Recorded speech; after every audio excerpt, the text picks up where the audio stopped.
Okay, so share ko sa inyo to guys, no, kung paano natin guys malaman guys yung status ng board ng ating phone device guys, no. So dito guys ay meron tayo ditong dalawang phone device at meron tayo ditong analog tester guys, no.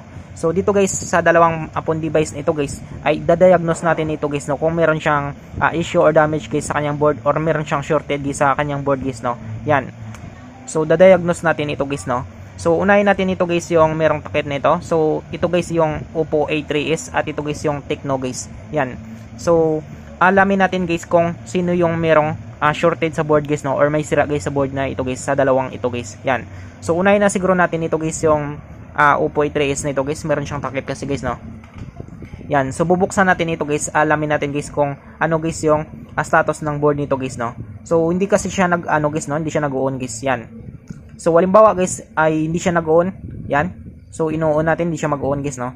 So halimbawa ay ano natin guys, no, titesting natin ito guys yung board niya guys, no. Yan. So hindi siya nag-on guys. Yan. So halimbawa hindi natin alam ito guys. So kailangan natin guys gamitan guys ng analog tester natin guys, no. So ngayon guys bubuksan natin ito guys. Yan.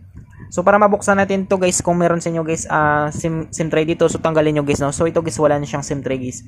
So ito guys bubuksan natin. So dito guys pwede tayo gumamit guys ng pang opening tools natin or pwede tayo gumamit ng Coco natin guys, no. So sa akin guys prepare ko guys gumamit guys ng Coco guys. So papakita ko sa inyo guys kung paano ko bubuksan ito guys yung phone device nito guys. Yan.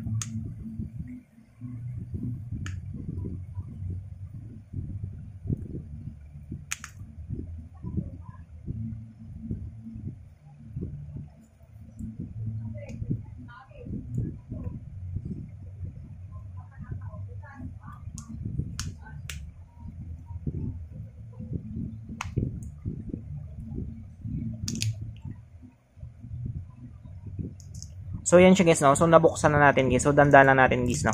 Yan. So tabi na natin to guys yung back case niya guys. Yan. Or yung back cover niya guys. Yan. So ngayon guys ay tatanggalin natin guys yung bolts niya guys, no.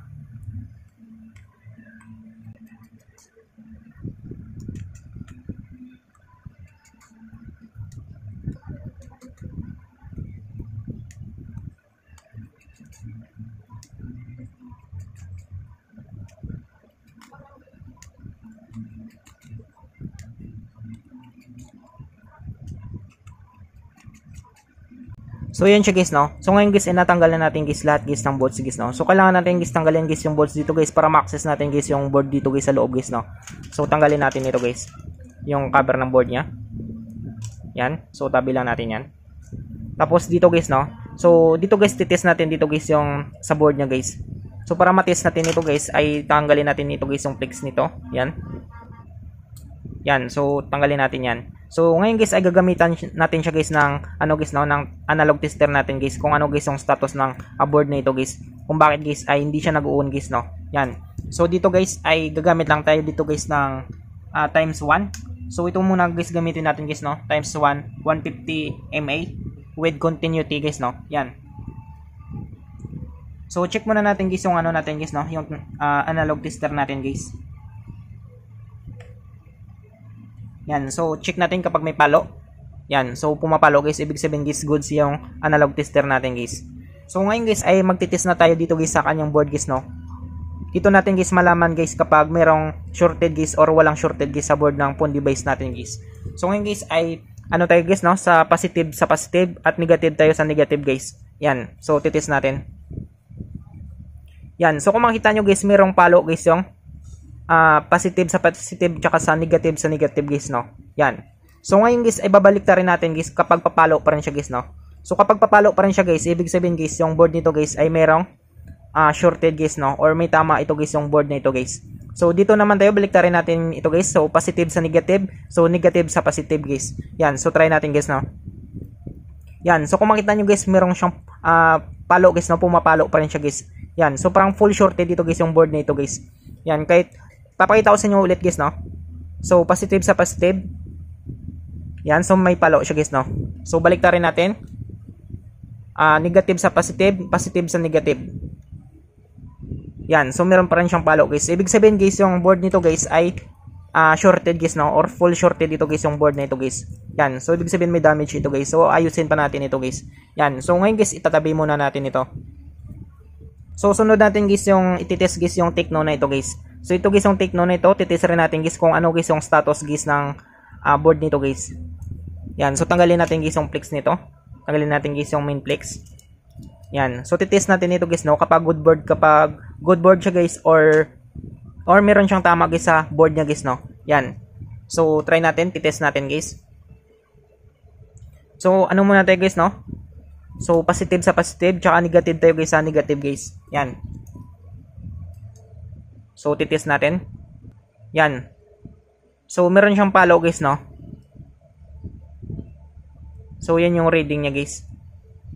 Yan. So ngayon guys, try natin guys ibalik ta rin guys no. So positive tayo sa negative guys. So negative tayo sa positive guys. So try naman natin ito guys no. Kung meron pa rin siyang follow guys.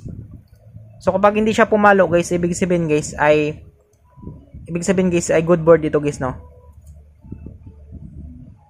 Yan. So kung makita nyo guys ay walang follow guys yung analog tester natin guys no. Yan. So ibig sabihin guys wala siyang shorted guys no. So kung makita ninyo guys meron rin siyang indicator dito guys na umiilaw guys no. So pinapakita niyo guys na good board yung ito guys no. Meron siyang power ito guys yung device nito guys or yung board nito guys no. So kung makita nyo guys no, ititest natin ulit guys. Tignan nyo guys ilaw ito guys no. So test natin guys. Yan. So kung makita nyo guys meron siyang umiilaw dito banda guys no. Dito. So tignan nyo ulit guys no. Yan. So meron siyang umiilaw guys no. Yan. So kung makita nyo guys. Yan. So ibig sabihin guys yung upon device nito guys, yung board nito guys ay good board ito guys no. Ito guys yung Tecno na ito guys. Yan. So ano lang nito guys no, LCD lang yung sira nito guys, pero wala siyang shorted guys sa board nito guys no. Yan. So try natin guys ulit guys yung yung may damage na ito guys. Yan. So try natin guys sa niya guys no, sa bus niya guys kapag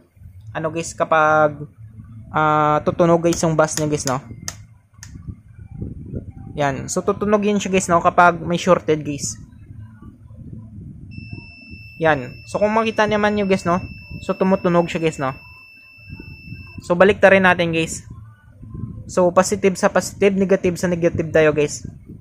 Try natin kapag tutunog pa rin siya guys no. Kapag tutunog siya guys, ibig sabihin guys shorted talaga ito guys yung board na ito guys no.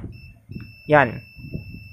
So kung marinig naman nyo guys no, so tumutunog guys yung bus niya guys. So ibig sabihin guys ay shorted ito guys yung board nito guys ng Oppo A3s na ito guys. So ganun lang kadali guys no, kung paano natin malaman guys kung merong sira or damage guys yung board ng isang phone device natin, or shorted or full shorted guys yung board ng phone device natin guys. Okay? So ganun lang guys no. So I hope guys na makatulong sa inyo itong video tutorial natin. Sa mga bago pa lang sa ating channel guys no, huwag natin kalimutan guys i-click guys yung subscribe at yung notification bell button para ma-update ko kayo guys sa susunod natin na video tutorial. Thank you guys and God bless sa lahat.